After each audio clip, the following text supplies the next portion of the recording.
braucht es jetzt Hilfe. Mein Kind hat jetzt gerade zu stottern, Genau. dann braucht es jetzt Hilfe. Mein Kind hat nur 15 Wörter statt 20, braucht es jetzt Hilfe. Also Genau. es ist so ganz individuell.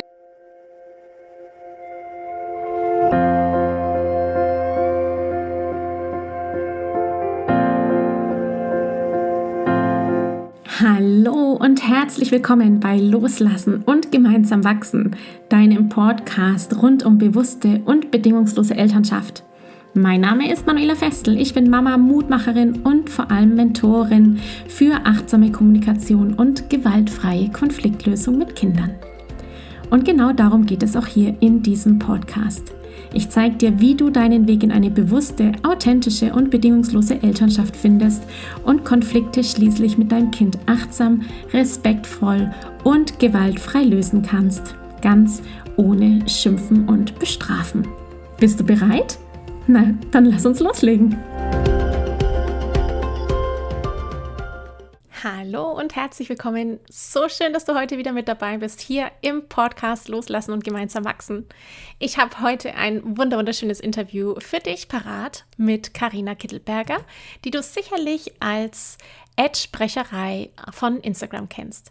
Carina ist Logopädin und gibt heute ganz viele Impulse und Einblicke rund um das Thema Sprachförderung leicht gemacht. Wir sprachen darüber, wie wir Kindern helfen können, Sprache zu erlernen und Sprechen leicht zu gestalten.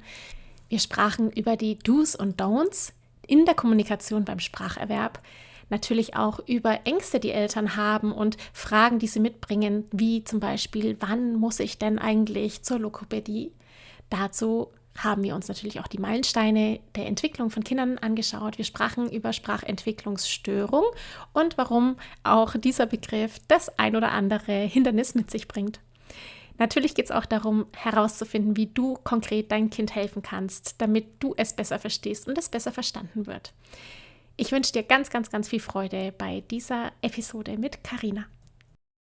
Carina, schön, dass du da bist. Ich freue mich hier in Loslassen und gemeinsam wachsen. Wir haben es geschafft, einen Termin zu finden. Das war ein bisschen tricky, gell? Weil ich habe irgendwie ein bisschen was verpeilt und dann haben wir noch Zeitverschiebung. Da komme ich gleich noch dazu. Bei dir ist es gerade früh am Morgen, weil du ja gar nicht hier in Europa bist. Voll cool, dass du da bist. Wir haben schon den nächsten Termin vorab hier schon geplant, um zu quatschen. Aber jetzt machen wir erstmal heute das Thema, das ich mir so gedacht habe, wozu ich dich als Expertin einlade, nämlich natürlich Sprachförderung leicht gemacht. Ich stelle dich mal kurz vor, Carina, okay? Ja, ne, danke für die Einladung, wollte ich vorhin noch sagen. Ja, thanks for having me, oder? Carina, du bist jetzt habe ich eigentlich schon angefangen und habe schon so erzählt, du bist in den USA gerade. Du hast eigentlich eine logopädische Kinderpraxis in Wien, aber da bist du gar nicht. Du bist nämlich gerade in Kalifornien mit deinen 2 Kindern, mit deinem Mann und wirst dann noch ein paar Jahre bleiben. Dir gefällt's? Ja. Wir haben gerade schon voll viel darüber gesprochen. Du strahlst voll und wir haben uns schon ausgetauscht über die Besonderheiten und die Unterschiede, die wir halt so kulturell eben haben in Amerika und in Europa und in Wien und Deutschland und überhaupt. Boah. Was man auf jeden Fall von dir mitkriegt, außerhalb natürlich von deiner Offline-Praxis, jetzt machen wir mal ganz klassisch Online und Offline, ist dein Instagram-Account, die Sprecherei, wo du so viele wertvolle Tipps gibst darüber, wie man eben Sprachförderung leicht gestalten kann, welche Herausforderungen es gibt. Oh, und da gibt es einiges. Und ich fange direkt mal an. Ich habe natürlich schon ein bisschen so überlegt, wie kann ich dich jetzt so gut zum Thema hinführen und welche Themen habe ich? Und dann kamen mir 2 ganz große Sachen. Erstens, ich habe mit meinen 2 Mädchen mit Babygebärden angefangen. Als die Große, die war 8 Monate, habe ich Babygebärden mit ihr gemacht und habe mir gedacht, das probiere ich jetzt aus. Ich will das jetzt wissen, ob das funktioniert. Das funktioniert bestimmt. Das war für mich so total logisch, dass es funktioniert. Und es war so geil. Es war so cool, Babygebärden. Ich weiß noch, sie war 14 Monate alt und sie hat mir 3 Wortsätze gesagt. Sie hat gesagt, Angst, Hund, Spielplatz. Und ich konnte es fast, das war echt krass. Das war wirklich krass. Und später dann mit der Kleinen, als die dann halt fähig war, die Motorik eben darzustellen, dann hat die Große sich wieder dran erinnert, teilweise neu gelernt. Es war auch schön zu entdecken, wie das eben weggegangen ist und wieder kam und wie die dann quasi so ein bisschen miteinander gesprochen haben. Das war echt also eine total spannende Zeit. Aber da werden wir gleich dazu kommen zum Thema Babygebärden mit Sicherheit. Was ich aber natürlich als Herausforderung habe, wenn ich jetzt mit meinen Frauen zum Beispiel spreche, da ist immer wieder mal das Thema, oh Mann, mein Kind stottert. Late Talk habe ich auch. Ich erinnere mich selber an einen Freund oder einen Kindergartenfreund, der auch wirklich Schwierigkeiten hatte, verstanden zu werden. Und es war so Da habe ich frustrierend. was. Ja, ich Ja. habe auch, das ist so lustig, weil an den muss ich noch so oft denken, weil ich weiß, der hieß Robert und der hatte, also jetzt als Logopädin weiß ich, Ah. der hat eine Sprachverständnisschwierigkeit und es war so offensichtlich und so klar und ich weiß auch noch, wie damals die Pädagoginnen reagiert haben und ich habe mir gedacht, oh Gott, jetzt, ja, damals Jetzt. dachte ich, weiß, wieso kann der das jetzt nicht, ja? Und jetzt weiß ich, der hat dringend Hilfe gebraucht, ganz, ganz dringend. Ja, krass, oder? Ja. Ja. Und also ich erinnere mich so an diese Frustrationen auf beiden Seiten. So dieses, ich will dich verstehen, ich verstehe dich aber nicht. Und auf der anderen Seite, ich will, dass du mich verstehst und ich kriege die Wörter nicht raus. Oder warum werde ich nicht verstanden? Und dieser Frust von dem Kind, dass es einfach nicht verstanden wird, das ist so, oh krass. Also ich kann mich da echt noch sehr gut dran erinnern. Herausforderung, oder? Herausforderung. Richtig Ja, also herausfordernd. bei ihm weiß ich noch, er wurde gefragt, früher hat man ja noch Tante gesagt und er musste die Tante, ich keine Ahnung, Emma oder irgendwen holen und hat eine andere gebracht, eine andere Frau. Okay. Und dann hat er gesagt, die war aber immer bei uns in der Gruppe war. Und dann haben sie gesagt, das ist aber nicht die. Und ich weiß noch genau, wie der da gestanden ist und wie der geguckt hat, weil er überhaupt nicht wusste, was die jetzt eigentlich alle von ihm wollen. Und ja, also ich weiß noch, er hat mir damals schon leid getan. Ja. Er hat meine Bahn gelegt für Total. die Karriere. Es wäre jetzt cool zu wissen, wie sich es bei ihm verändert hat, oder? Du hast nicht zufällig noch Kontakt. Ich weiß noch, er hieß Robert. Ich muss mal recherchieren, ob ich den Nachnamen Das wäre cool, oder? Ja. Das wär dann mal was von dem Podcast. Richtig so, wir haben uns gefunden und wie hat sich das so eigentlich ergeben? Ja. Ja. Ja, jetzt pass auf. Frage hier für einen Podcast und für die Zuhörerinnen und Zuhörer. Wann brauche ich denn eigentlich Hilfe? Also woran merke ich das als Eltern eigentlich, ab wann was nicht mehr normal ist, in Anführungszeichen? Also woran, ja, stottern, lispeln, meine Tochter zum Beispiel lispelt auch. Wann brauche ich denn dann Hilfe? Woran erkenne ich das? Was hilft mir als Eltern, Wissen mitzubringen über Meilensteine oder Ähnliches? Ja, das ist leider so, das ist eine Frage, das ist halt die Nummer 1 Frage, würde ich jetzt mal Natürlich. sagen. Ja. Und halt auch individuell, weil wie du sagst, Ja. meine Tochter lispelt, braucht sie jetzt Hilfe. Mein Kind hat jetzt gerade zu stottern, Genau. dann braucht es jetzt Hilfe. Mein Kind hat nur 15 Wörter statt 20, braucht es jetzt Hilfe. Also Genau. es ist so ganz individuell, es ist wirklich ganz individuell und es kommt, also ich kann das auch, oft kriege ich viele Nachrichten, ich kann das nicht beantworten, weil ich das Kind nicht kenne. Ja, also ich bleibe jetzt mal kurz beim Thema Late Talker. Wenn dein Kind jetzt nicht spricht, ja, wann ist der Punkt, wo ich sage, es braucht jetzt Hilfe? Gut, wir nehmen oft diese Wörtergrenze, sage ich jetzt mal her und sagen, okay, das Kind spricht mit 2 Jahren noch keine 50 Wörter und macht noch keine Kombinationen. Das wäre jetzt für mich mal so hellhörig. Ein Hinweis. Ja, nicht gleich, oh mein Gott, wie kannst du das sagen, Carina? Jedes Kind ist individuell, vielleicht braucht er einfach seine Zeit. Ja, das ist auch so, jedes Kind ist individuell und vielleicht spricht er in 3 Monaten 10 Wortsätze. Kann alles sein. Es ist nur einfach diese Marke, schau mal hin und vielleicht kannst du dein Kind so früh wie möglich unterstützen, falls es eben nicht in 3 Monaten 5 Wortsätze hat. Ja? Also es kommt wirklich aufs Kind an. Und wenn jetzt die Mama kommt, ich sage jetzt mal, wenn jetzt die Anna zu mir kommt mit ihrem Kind und das Kind ist 2 Jahre und spricht nicht und dann muss ich einfach schauen, wie kommuniziert das Kind mit mir, weil du vorher Babygebärden angesprochen hast. Verwendet es Gebärden? Wie kommuniziert es, wenn es nicht verstanden wird? Angenommen, es will den Saft und die Mama kriegt es nicht hin und versteht es einfach nicht. Was macht es dann? Gibt es auf, weg? Gibt der Mama mit Schreien und Toben zu verstehen, was es will? Das sind alles so Sachen, die mir Hinweis geben, ob das System Sprache verstanden hat. Ja? Oder dann gibt es vielleicht den Papa Konrad und der Papa Konrad hat halt die kleine Susi zu Hause und die Susi kommuniziert mit Händen und Füßen und der Papa weiß sofort, was sie will. Ist für mich ein super Zeichen, dass sie halt einfach zeigt und versucht, sich anders auszudrücken. Also kommt wirklich aufs Kind an. Genauso beim Stottern. Es ist ja wieder ein ganz anderes Thema, aber das kommt wieder auf das Kind an. Wie stottert das Kind? Hat das Kind Frust? Beginnt es Wörter zu vermeiden? Beginnt es Sprechen zu vermeiden? Dann würde ich sagen, sofort Therapie, ja? Weil wenn das Kind sich zurückzieht und keine Sprechfreude mehr hat, also Sprechfreude ist das Wichtigste. Wenn das Kind locker vor sich hin stottert, nein. Wenn das Kind damit kein Problem hat und einfach weiß, ich stotter halt, dann würde ich jetzt mal sagen, vielleicht Elternberatung, weil die Eltern einfach verunsichert sind. Also es ist einfach ganz, ganz individuell. Da hast du jetzt voll ein cooles Thema angesprochen, nämlich wenn das Kind Wörter vermeidet, also wenn es keine Sprachfreude mehr hat, da spielen die Eltern oder die Bezugspersonen oder wer auch immer ja eine entscheidende Rolle auch.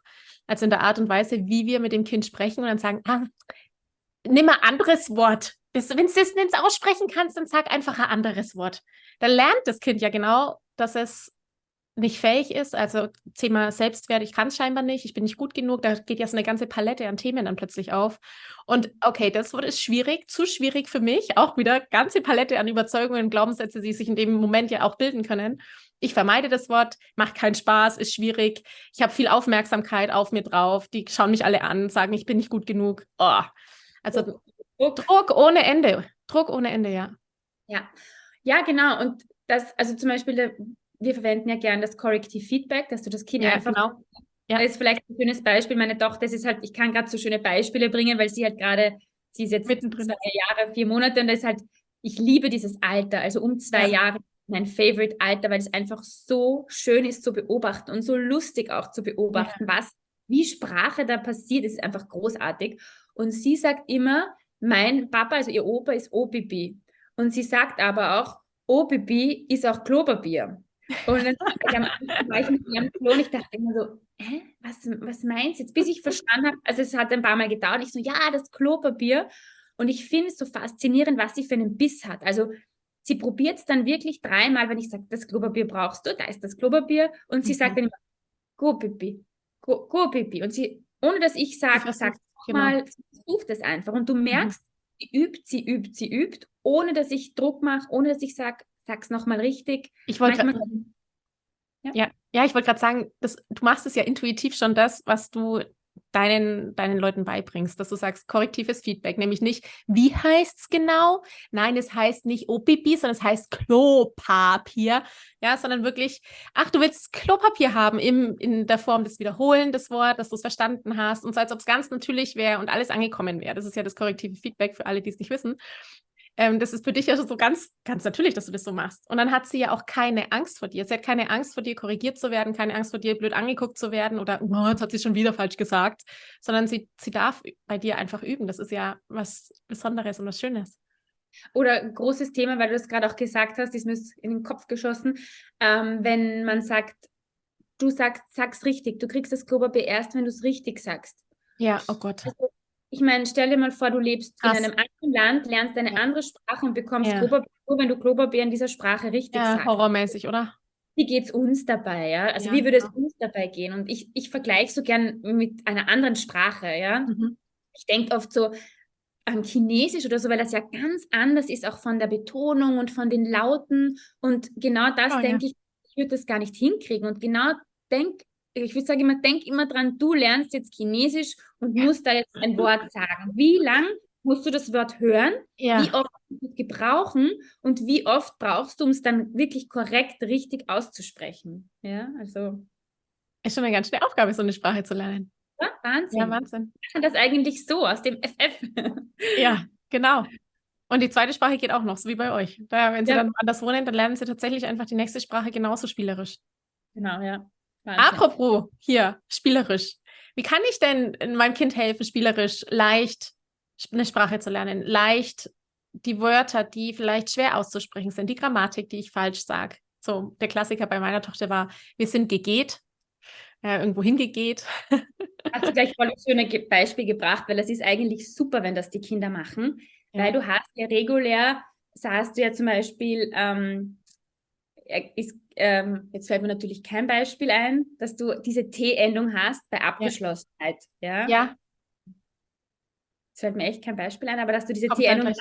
Ja. Und genau bei gegangen oder gegingt ist es einfach angepasst. Das ist eine Ausnahme eigentlich. Genauso wie mir fällt jetzt eben nur getrunken ein oder gegessen. Das sind ja eigentlich alles Ausnahmen. Und dass die Kinder eigentlich dieses System schnell anpassen und diese Ausnahmen erst lernen müssen. Aber zu deiner Frage zurück. Also ich habe letztens ein Buch gehört über Audiobook quasi. Und da ging es darum, dass wir eigentlich alle ja nicht dafür geboren sind, alleine mit dem Kind zu spielen. Eigentlich sind wir ja in der Sippe, eigentlich sollten wir alle in der Sippe sein und oft ist das Thema, ich hasse Spielen, ich mag nicht spielen, ich mag Rollenspiele und dann kommt da jetzt eine Logopädin und sagt, hey, wir müssen jetzt spielen, damit die Sprachentwicklung ja. Und ich fand das so spannend, weil ich gedacht habe, das stimmt, ja. In so einer, ich sage jetzt mal, Community hast du Oma, Opa, der spielt mit dem Kind, wenn du an Familienfeste denkst, der beschäftigt, du kannst kurz mal sitzen und essen. Und jeder spielt anders. Also jetzt allein, wenn ich denke, bei uns zu Hause, mein Mann ist ja ganz anders im Spiel als ich. Ich mag Rollenspiel tatsächlich auch nicht. Das fällt mir so schwer. Es fällt mir wirklich so schwer. Und das kann mein Mann eben viel besser. Und wenn wir in der Sippe sind, dann hat jeder eben so das, was er gern macht. Der eine spielt gern mit dem Ball, der andere, der spielt gern Karten, der andere, der hört gern zu. Und es ist in der Sippe in vielen Aspekten sehr viel besser, als wenn die Kernfamilie alleine in allem drin hängt und spielen soll, weil es die Logopädin sagt, oder spielen sollen, weil hier die Manuela sagt, es ist gut für die Beziehung und du kannst gut Konflikte lösen übers Spielen. Ja. Ja, und dann bist du da jetzt, sage ich mal, wie ich in Amerika, ohne Oma, ohne Opa, den ganzen Tag mit den Kindern alleine, musst dann den ganzen Tag spielen. Und das ist dann echt, wo ich gedacht habe, ja, das stimmt, ja. Du bist ja nicht dafür, jetzt sage ich mal, geboren, um mit deinem Kind den ganzen Tag zu spielen. Und das ist oft das Thema, Sprachförderung geht ja nicht nur übers Spielen, auch, ja, aber wenn man das Kind in den Alltag einbezieht, Sachen mit dem Kind einfach macht, zum Beispiel Wäsche waschen. Meine Tochter liebt Wäsche waschen. Großartig. Ich erledige ja die Wäsche und sie hat auch noch Spaß und sie lernt auch noch was dabei. Also es ist einfach so das Full Package. Es braucht jetzt nicht dieses Spiel oder dieses Rollenspiel, damit es gut sprechen lernt, sondern einfach in den Alltag mit einbeziehen und einfach mit dem Kind Sachen gemeinsam machen. Montessori-Prinzip, ja, ist doch spannend, dass es da ein Prinzip dafür gibt, was letztendlich unser Alltag ist. Ja, die Kinder mitzunehmen und ihnen zu zeigen, wie Dinge funktionieren, zu erklären, was man da sieht, welche Zahlen man da sieht, wie man die Zahlen ausspricht, das miteinander einfach zu erleben. Das ist ja im Prinzip der Alltag, ja. Ja, also es ist, genau, wie gesagt, Wäsche waschen. Du kannst das nach Farben sortieren. Du kannst dir erklären, schau mal, das ist jetzt dunkle Wäsche. Jetzt müssen wir alles, was ganz dunkel ist, da reinräumen. Okay, räumst du das mal ein? Super. Ich räume den Socken ein. Ich räume die Hose ein. Und wir haben schon wieder Farben, so viele Vokabeln. Anziehsachen. Dann können wir aus Spaß mal den Socken anprobieren. Also es sind einfach so viele Möglichkeiten, allein jetzt in, ich sag mal, 10 Minuten Waschmaschine einräumen und einschalten. Ja, meine Tochter füllt dann gern mit mir das ein und vorsichtig schütten, ganz vorsichtig, schau mal bis zu der Linie, bis hier oben und dann schau mal, wie sich's dreht und das Wasser. Und dann hat sie auch ich habe letztens auch was aufgenommen über Bindung und Sprache und da hast du auch diese Bindung. Da ist gleichzeitig dieser Bindungstank schon so aufgefüllt, weil ihr in Kontakt seid und in diesen 10 Minuten einfach was gemeinsam macht und dann ist auch die Chance höher, sage ich, dass das Kind dann nachdem vielleicht mal 10 Minuten selbst spielt und du dann in Ruhe deinen Kaffee trinken kannst, weil eben dieser Bindungstank einfach aufgefüllt ist. Total witzig. Ich weiß, woran ich gerade denken muss. Ich muss gerade so sehr dran denken. Meine Kinder sind auch im Alltag unglaublich integriert. Und auch in der Corona-Zeit, als alle natürlich zu Hause waren und meine Kinder auch nicht im Kindergarten, sondern daheim, war es klar, dass einfach das nur funktionieren kann, wenn sie überall mit dabei sind. Einkaufen gehen, Wäsche waschen, all das war immer Standard. Und letztes Jahr auch noch waren wir, weiß nicht, ob du das weißt eigentlich, wir waren letztes Jahr fast 5 Monate mit dem Auto durch Europa unterwegs. Und da, weißt du, nur im Auto, nur wir 4 im Auto, da haben wir geschlafen, im Dachzelt und im Auto jeden Tag ein- und ausräumen. Und dann mussten wir natürlich auch jeden Tag irgendwie zum Supermarkt und Essen kaufen, weil du hast ja keinen großen Kühlschrank in so einem Auto und so. Cool. Und ich fand es dann so lustig zu beobachten, als wir nach Hause gekommen sind und sie haben dann ihre Freunde wieder getroffen und haben dann Einkaufen gespielt. Also meine 2 haben mit den Freunden Einkaufen gespielt. Und da wurde dann gescannt, piep, piep, und wieder gescannt, piep, piep. Und dann wirklich so die Abläufe, die sie so ganz natürlich integriert haben, weil es halt unser Alltag war. Wir müssen einkaufen gehen und hier, du schiebst den Wagen, hol mal den Wagen und lad alles ein. Zack, zack, zack, meine 2 haben voll Einkaufen, voll drauf gehabt. Und die anderen waren so, hä? Wie geht das? Ja, warum machst du piep, piep? Und warum muss man das kennen? Corona-Kinder, die dann eben nicht einkaufen waren, weil sie zu Hause Zeit haben müssen. Ja, ne? Genau. Ja, echt witzig, ja. Genau. Ja. Genau, und das sind halt so Sachen, Kinder einbeziehen. Ich muss allerdings dazu sagen, also ich kriege auch oft Nachrichten, das würden die Kinder nicht machen. Meine Kinder sind ja auch so verschieden, ja. Sie lieben sich heiß, aber zum Beispiel mein Sohn ist ganz anders, das hat ihn nie interessiert. Also er ist jetzt auch nicht so, dass er alles selbst machen muss und meine Tochter will alles selbst machen. Also wirklich alles, ja. Und er war gar nicht so. Also ich kenne so verschiedene Sachen. Es gibt halt auch eben verschiedene Typen. Mein Sohn macht dann vielleicht kurz mal, es interessiert ihn dann, schaut kurz zu. Und das ist auch gut so. Meine Tochter ist da wirklich dann viel länger dabei. Also sie sind beide vom Charakter einfach sehr, sehr unterschiedlich, was das betrifft. Und waren aber von der Sprachentwicklung beides sehr ähnlich vom Tempo, das sich entwickelt hat. Cool, spannend. Mhm. Was gibt es denn für Dinge, die man auf keinen Fall machen soll? Also die klassischen Kommunikations-Don'ts, die ich ja auch immer recht fleißig kommuniziere. So, nein, so bitte nicht. Gibt es ja auch bei dem Thema Sprachförderung, gibt es ja auch Kommunikations-Don'ts. Jetzt abgesehen davon mit sag's richtig und es heißt nicht so, es heißt anders. Ja. Was darf ich als Eltern vermeiden, wenn es um die Sprachförderung geht? Weil wir vorher das Thema Druck hatten, abfragen, alles, was Druck erzeugt. Okay, was ist abfangen, das? ja. Mhm. Ich mache es auch manchmal, aber einfach in Form von, wenn wir zum Beispiel ein Buch anschauen, schau mal, was ist denn das? Und Ja. wenn sie es nicht sagt, sage ich es einfach. Ja? Also Ja. wenn ich merke, kommt nichts, ich sage, schau mal, wer ist das? Und wenn sie es nicht sagt, sage ich, das ist ein Wildschwein, das macht gerade, keine Ahnung, es buddelt gerade nach Pilzen. Ja, genau. Keine Ahnung. Ja. Also es kommt immer drauf an, weil viele dann sagen, wie geht das ohne Abfragen? Beim Buch anschauen, nein, also es ist auch okay, wenn du mal sagst, was ist das? Zum Beispiel Klopapier klingt halt auch total süß, wenn meine Tochter sagt, oh Pipi, es ist Ja, man das mit klingt Kindern total süß. einfach süß, ja. Ja. Und ich verstehe das total und natürlich habe ich meine Tochter auch gefragt, was ist denn das und was ist denn das? Aber es soll natürlich Sprache nicht nur darauf basieren, dass man das Kind abprüft, was das ist und wie das heißt. Da ist viel effektiver, dass du einfach das Ganze wiederholst und sagst, genau, das Klopapier, ja, das Klopapier. Hier hast du das Klopapier. Viel effektiver als abzufragen. Ja. Was fällt mir noch ein? Genau das Korrigieren, dass du eben sagst, nein, sag das nochmal, das heißt so und so, das heißt nochmal, sag's nochmal, das heißt so richtig. Sprich schön. Oh Gott, das ganz ist auch krass. Ja, du hast recht. also, Sprich schön. Da kriege ich allergische, da hat einen Bekannten so eine kleine Diskussion gehabt. Ja. Oder sprich bitte in korrekten deutschen Sätzen, weil kein Bitte dabei war. Und dann habe ich echt so, das war für mich, sage ich, ein Satz ist auch deutsch korrekt, wenn kein Bitte dabei ist. Ja, also das sind so Sachen, einfach diesen Druck von den Kindern nehmen. Genau, vielleicht auch, es kommt auch wieder immer drauf an, zum Beispiel beim Stottern, nicht sagen, atme mal tief durch oder sprich bitte langsam, ich höre dir zu. Das bringt nichts, weil es hat nichts mit Atmen zu tun, sondern das Kind einfach dem Kind Zeit geben, die es braucht, gerade beim Stottern. Ja. Und wie ist es mit, also eigentlich, ich habe mir gerade gedacht, der große Aspekt dabei ist, den Druck wegzunehmen einerseits und dem Kind die Würde zu lassen andererseits, gell? Ganz genau. Also Ganz nicht genau. dieses, oh, du bist nicht in Ordnung, so wie du bist, sondern hey, du bist gerade, Überraschung, in der Entwicklung und du lernst gerade noch und ich helfe dir dabei, das zu lernen. Ja. Auf eine würdevolle Art und Weise. Ja, genau, ganz genau. Und ich glaube, wenn man dieses Corrective Feedback, ich sage es heute immer wieder, wir sollten es vielleicht dann irgendwie erwähnen, was Corrective Feedback nochmal ist. Ich mache das in den Shownotes rein. Übrigens, Corrective Feedback ist. Ich würde sagen, ich definiere es mal kurz aus meiner Sicht, einfach Sätze vielleicht in einem anderen oder Wörter in einem anderen Kontext nochmal korrekt wiederholen oder Zeiten, wenn zum Beispiel wenn ein grammatikalischer Fehler ist, einfach diese Zeit nochmal korrekt wiederholen. Das ist oft gar nicht so leicht und geht auch oft gar nicht, weil du vorher gesagt hast, geginkt, weil du ja dann eine andere Form verwenden würdest. Aber da braucht man sich gar keine Gedanken machen, weil das Kind hört diese Sachen so oft korrekt. Ja. Dass es das übernehmen wird. Ja, da müssen wir auch ein bisschen an unsere Kinder glauben. Das kommt. Ja, wir glauben ja auch nicht, aber mein Kind wird nie laufen können. Ja, das schafft es nicht. Wir sind als Eltern, das wird laufen können. Irgendwann schon, es krabbelt schon, jetzt kommt es bald. Also immer dieser Glaube daran, das wird passieren. Und das ist auch bei der Sprache so. Das kommt, wenn die Kinder da, die hören das oft und das wird kommen. Ah, schön. Ach, schön, ja, genau. Vertrauen haben ins Kind. In die Entwicklung. Genau.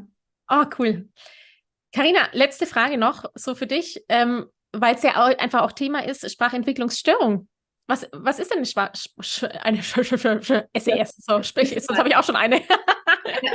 Ich muss ja sagen, auch wenn du es gerade nicht gut aussprechen kannst, ich hasse das Wort an sich, weil ich finde das, ich finde alles, was mit Störung zu tun hat, ist einfach so blöd. Es heißt einfach so. Obwohl mittlerweile wird auch heiß diskutiert, ob man wirklich Sprachentwicklungsstörung sagen soll oder nicht. Okay. Der Unterschied ist einfach, also man spricht von einer Sprachentwicklungsverzögerung, wenn das Kind, ganz grob gesagt, unter 3 Jahre ist. Ja. Alles, was über 3 Jahren ist, ist eine Sprachentwicklungsstörung. Ja? Okay. Das heißt, alles, was unter 3 ist einfach aufzuholen, sage ich mal. Ich will jetzt nicht sagen, dass es nach 3 Jahren nicht aufzuholen ist, aber es macht einfach die Sache schwieriger, weil Kinder mit 3 Jahren einfach in komplexen Sätzen sprechen sollten. Und ich sage immer, dieser Gap von diesen 3 Jahren, wir haben 3 Jahre grobe Sprachentwicklung, um da die Basics hineinzupacken und dann ist es wirklich nur noch Feinschliff. So ab 3 geht es eben, wie heißt diese Form richtig, Genau. wie viele Wörter kommen noch dazu, kann ich noch mehr Adjektive, also wie etwas ist, aufnehmen. Aber wirklich so, die Hauptsprachentwicklung findet vor 3 statt. Und deshalb finde ich es auch so wichtig, oft vor 3 einfach Therapie anzufangen. Weil danach einfach auch der Abstand zu Gleichaltrigen einfach immer größer wird. Ja? Die Sprachentwicklung, das sind 3 Monate, ist einfach so viel Zeit oder da kann einfach so viel passieren in diesen 3 Monaten. Das sind Lichtjahre, gell? Ja, mein Kind ist in 2 Monaten jetzt 2 Jahre, wo ich immer sage, da hat sie noch mega viel Zeit. Da passiert in Wochen. Also ich würde sagen in Wochen oder dann denke ich plötzlich so, wo kommen auf einmal diese Wörter her oder diese Satzkonstellationen, ja? Also wir darf wieder Vertrauen in das Kind haben und genau, also man kann auch Therapie vor 3 starten und es ist auch wichtig, das einfach frühzeitig zu erkennen. Ich will wirklich auch keinen Druck machen, sondern einfach gut beobachten. Und was ich noch sagen möchte, auch aufs Mama- und Papa-Herz hören. Also es ist oft so, dass man nicht ernst genommen wird. Viele sagen dann, mein Kind hat auch erst mit 3 gesprochen, brauchst da gar keine Sorgen machen. Also ja, das ist ein Kind. Ja, oft haben die Leute, ich sage jetzt mal maximal, Durchschnitt wahrscheinlich so 2 Kinder, 1, irgendwas wahrscheinlich, ja. Schön, dass es bei diesem einen Kind so war und dass alles gut geklappt hat. Ja. Wir sehen aber tagtäglich, weiß ich nicht, wie viel haben wir in der Praxis am Tag? 50 Kinder oder noch mehr, ja? Da ist einfach das Thema, es gibt auch andere Fälle und oft ist das Mama-Papa-Herz sehr gut und ihr kennt euer Kind einfach am besten und wenn mir das Herz sagt, ich möchte es abklären lassen, allein nur, wenn es dafür da ist, dass ich als Mama beruhigt bin. Ja, finde ich auch. Weiß, ich habe alles gemacht. Ich kriege Nachrichten, ich sage dir, da könnte ich mitweinen, weil die Mama sagt, sie hat von Anfang an gewusst, irgendwas stimmt nicht. Oh, scheiße. Der Arzt, also 4 Jahre, der Arzt hat gesagt, ach, das wird schon. Sie wollte keine Verordnung verschreiben. Sie hat gebeten und der Arzt hat immer gesagt, ach, da ist alles gut, ja. Und dann steht sie da und schreibt mir verzweifelt mit 4 Jahren, was soll sie machen? Das Kind spricht nur einzelne Wörter, Flüssigkeiten im Ohr, keiner hat die Ohren kontrolliert, wo ich denke, oh Gott, das sind Basics doch eigentlich. Das sollten wir ja erwarten, dass das Erste ist, gell? Wenn das Kind... Jetzt dir dann als Mama, wenn du eigentlich immer das Gefühl hattest, irgendwas muss ich machen und habe diesen Punkt versäumt oder dann fragst du dich, habe ich nicht gut drum gekämpft oder aber was sollst du denn machen, wenn du dich auf Fachkräfte verlässt? Ja? Also bitte immer aufs Mama-Herz hören und immer auch dem Arzt sagen, ich möchte bitte ernst genommen werden, weil ich oft gefragt werde, was sage ich denn, wenn der Arzt sagt, ja, das hat noch Zeit. Ich würde sagen, ich bin besorgt, es ist wirklich eine ernste Sorge von mir und ich möchte nicht für mein Kind zu spät reagiert haben und ich möchte bitte eine Verordnung, einfach nur, weil ich von ihnen ernst genommen werden möchte. Und ich glaube, das ist ganz, ganz wichtig, dass man dem Arzt da auch mal zeigt, in Österreich, Mensch. Ja. geschaselt, sagt man bei uns so. Ich weiß gar nicht, gibt es Nee, weiß ich nicht. Das ist so, irgendwie so abgetan, ne? Abgetan. Und das ist wichtig. Also hört auf euer Herz und wenn das ist, bleibt da dran, allein nur um den Gedanken zu haben, okay, ich habe in meiner Macht Stehende alles getan zu dem Zeitpunkt für mich und sei es nur, um das Gewissen zu beruhigen, alles gut, weiter so. Voll schön, Carina. Super wichtiger Hinweis, die eigene Stimme ernst zu nehmen. Ja. Carina, wo kann man dich finden? Online, offline. Beides? Also man kann mich finden. Du hast ja vorher gesagt, ich habe eine Praxis. Es wird erst übermorgen ganz offiziell, aber ich habe jetzt einen zweiten Standort in Wien. Also ich eröffne ich übernehme eigentlich eine Praxis. Danke vielmals. Wir haben gestern Schlüsselübergabe gehabt, also nicht ich, sondern meine tolle Kollegin. Und also, wenn man zu uns in die Praxis kommt, möchte ich noch dazu sagen, wir haben auch Online-Termine, sei es nur meine Beratung, wir machen auch online. Ich habe großartige Kolleginnen, die ich coache und schule und wir haben Supervision, Intervision, also alles, ja. Cool. Gerne bei uns, Sprecherei.at ist unsere Homepage für die Praxis. Online findet ihr mich auf Sprecherei, auf Instagram-Account @Sprecherei. Es gibt auch meine Online-Seite, da ist sprecherei-online.com, da habe ich alle meine Produkte wie E-Books und auch meinen Online-Kurs. Und wenn man mich live sehen will, muss man nach Kalifornien kommen. Abgemacht, oder? Wir zwei haben wir uns schon abgemacht, nächstes Jahr. Auf jeden Fall. Dann machen wir ein Live. Da machen wir dann ein Live und machen den zweiten Teil zu heute und dann eben nebeneinander und nicht dann so wie jetzt. Ja. Cool. Carina, voll schön. Vielen Dank für deine Zeit. Ich weiß, du darfst auch gleich schon wieder los. Danke, dass du heute da warst. Und Sehr wir gerne. hören uns bald, wir sehen uns bald und dir alles Gute. Dankeschön. Ich danke dir von ganzem Herzen, dass du dir heute Zeit genommen hast, diese Podcast-Folge anzuhören. Wenn du noch mehr Impulse, Ideen oder Inspirationen auf deinem ganz persönlichen Weg zur bewussten und bedingungslosen Elternschaft suchst, dann abonniere unbedingt meinen Newsletter oder du folgst mir auf Instagram, Facebook oder Telegram. Möchtest du wissen, welche Kommunikationsstones sich in deinen Alltag eingeschlichen haben und mit welchen leichten Tricks du Konflikte mit deinem Kind vorbeugen kannst? Dann hol dir mein kostenfreies E-Book. Du findest es unter sprachzeichen.de/40-Sätze. Wenn auch du mal eine Frage stellen möchtest, dann komm am besten auf meine Warteliste von Gemeinsam wachsen, meinem 12-wöchigen Mentoring-Programm von der Wut zu Respekt und liebevollen Eltern-Kind-Kommunikation. Das findest du unter sprachzeichen.de/gemeinsam-wachsen-Warteliste. Wenn dir die Folge gefallen hat, freue ich mich natürlich riesig über einen Kommentar und natürlich, wenn du die Folge bei deinen Freunden und Freundinnen teilst und meinen Podcast abonnierst. Jetzt wünsche ich dir aber alles Gute. Wir hören uns sicherlich bald. Viele liebe Grüße. Ciao, ciao.